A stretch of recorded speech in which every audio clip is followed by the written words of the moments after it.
কৰিছা? আলু গুচাইছোঁ। আলু গুচাইছা? হয়। কি বনাবা? জানো কি বনাওঁ। কি বনাবা? মই নবনাওঁ নহয়। তুমি গুচাইহে আছা? এই কিনো বনাবা? সেয়াই তাকে ভাবিছোঁ আলু আৰু চয়াবিনকে বনাওঁ নেকি ন? হয়নে নহয়? বেয়া হ'ব নেকি? বেয়া নহয়। অকণমান পতাতে মছলা পিচি লওঁ। তুমিতো গুড়া মছলা নোখোৱা, হয়নে নহয়? মই পতাতে মছলা অকণ পিচি লওঁ। তুমি আলুখিনি কাটা, এই ইমানটো চাইজৰ কাটিবা দেই। মই এয়া পতাতে মছলা অকণ পিচি লওঁ। এয়া দেখিছে নহয় মছলা ৰেডি হৈ আছে। এই দুটাই নহ'ব, এয়া মছলা ৰেডি হৈ আছে দেখিছে নহয়।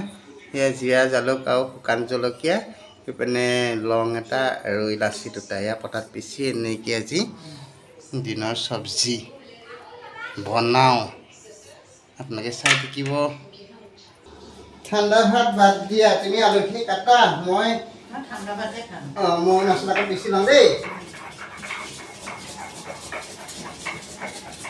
পতাত পিচিলেহে ভাল লাগে, মিক্সিত মানে তিয়াই পেলাই টুকি থোৱা চয়াবিনখিনি ইয়াত ঢালি দিলোঁ আস্তেকৈ।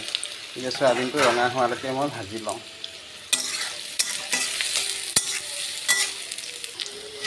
চয়াবিনটো কি ধুনীয়াকৈ ভাজা হৈ গ'ল। এতিয়া চয়াবিনখিনি আস্তেকৈ মই কাঢ়ি থৈ দিওঁ। চয়াবিনখিনি ইয়াত কাঢ়ি থ'লোঁ ধুনীয়াকৈ। এতিয়া আকৌ মই কেৰাহীত ইয়াত তেল দিলোঁ। তেলত গৰম হৈ গ'ল। এতিয়া 5 মিনিটমান দি দিলোঁ। 5 মিনিট ফুটি গ'ল। ধুনীয়াকৈ কাটি থোৱা আলুখিনি ইয়াত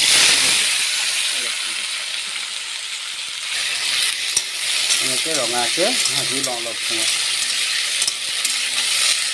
ইফালে আলুখিনি দেখিলে ইমান ধুনীয়াকৈ ভাজা হৈছে। এতিয়া মই জোখমতে অকণমান নিমখ, জোখমতেহে দিম দেই, এগাল দিব নালাগে বাৰু।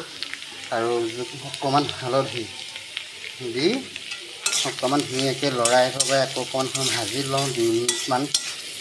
এইফালে দেখিছেনে পিছা মছলাখিনি ইয়াত দি লওঁ। দি পেলাই অলপ সময় আকৌ ভাজি লওঁ ধুনীয়াকৈ। তাতে এতিয়া অকণমান দি দিম জলকীয়া গুড়ি,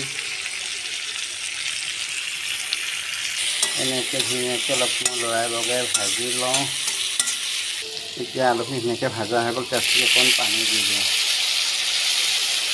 এইফালে চাওকচোন তৰকাৰীখিনি কি ধুনীয়া কালাৰ উঠিছে, উতলি আছে। এতিয়া চয়াবিনখিনি দি দিলোঁ আস্তেকৈ। দি পেলাই অকণমান লৰাই বগৰাই অলপ সময় মানে 5 মিনিট এটা সময় ঢাক মাৰি থৈ দিওঁ।